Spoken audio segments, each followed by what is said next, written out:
We're working on the legs here, and so we're working with the front, and then what you do is you take that hard edge off, and if you have to make that more distinct, that center line, you can go back and recut it again a little deeper, but you do want to try to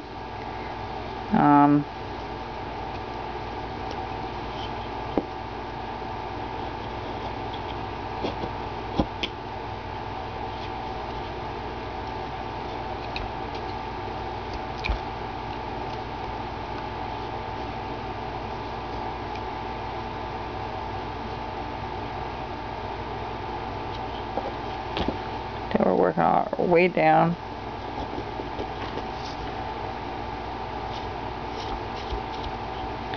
And you take that hard edge off. Alright. There we go.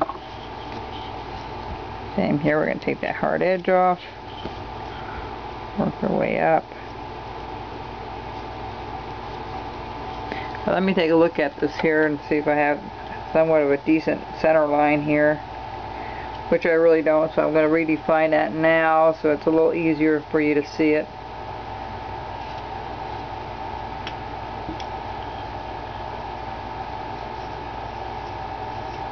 There we go.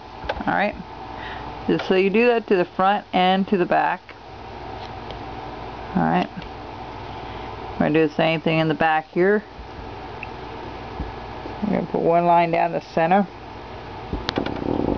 Hopefully down the center.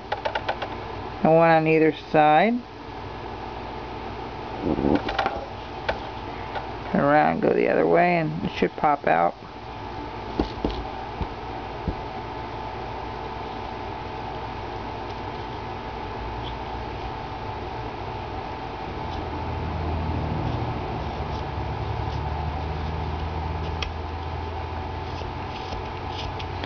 Again, we're going to take off that relative corner there and go a little bit further, deeper in. See how I want it deeper? It's okay.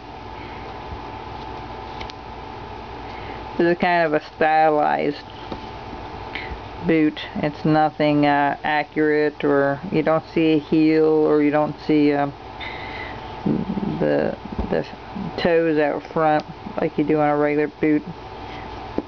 So we're going to come down here, we're going to chop that out. Let me take it back here again just real quick.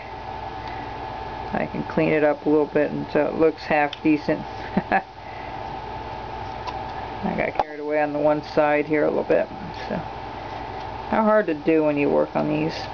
But you are very limited with what you can do with these legs like this. So after you get this done, and after you get this all to where you like to have it, you know, where you're comfortable with, happy with it, I'm gonna bring this in a little bit more at the very top on either side, just a little bit.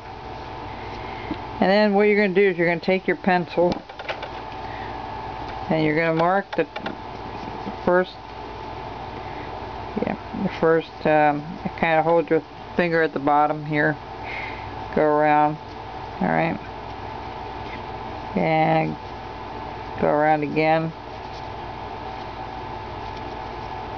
kind of match those up if you can. Alright, and then you're going to go up maybe 1/4 of an inch or more and do the second one. Now you can make this as wide as you want or not as wide. Let's go down a little bit further. That's a little bit too high. And we'll kind of follow that other line. Try to keep it the same all the way. Now I'm going to use my V tool. In fact, I'm going to sharpen that little puppy up a little bit. I made my own little leather strap for it to do the edge and do the inside. As you can see, this has a groove in it right here that fits it, and then I do the inside with the edge of it, and it's sticking out away from the wood a little bit. One, just lightly. You don't have to put a lot of force on them. They're kind of fragile. So I'm going to spray it again, just make it a little bit easier for us to cut. And So let's start with the bottom one first. And then we're going to go back and redefine that line. This just helps me to get it done a little quicker. I've been doing this more and more all the time because there's as many Santas as I'm starting to make for Christmas. This just saves a little bit of time. Yeah, you still have to go back and cut it, but you're not trying to find the line after you make that initial stop cut in the center. This just helps it along a little bit.